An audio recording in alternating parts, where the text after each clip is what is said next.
Ikaw na lang ang tunay kong kakampi ngayon, Mama.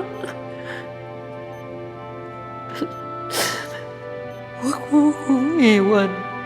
Please. Huwag mo akong iwan.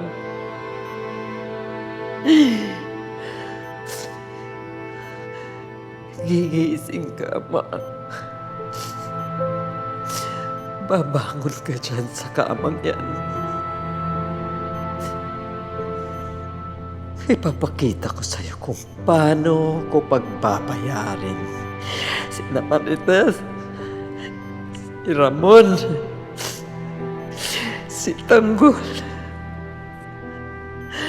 at lalo na si Matilde.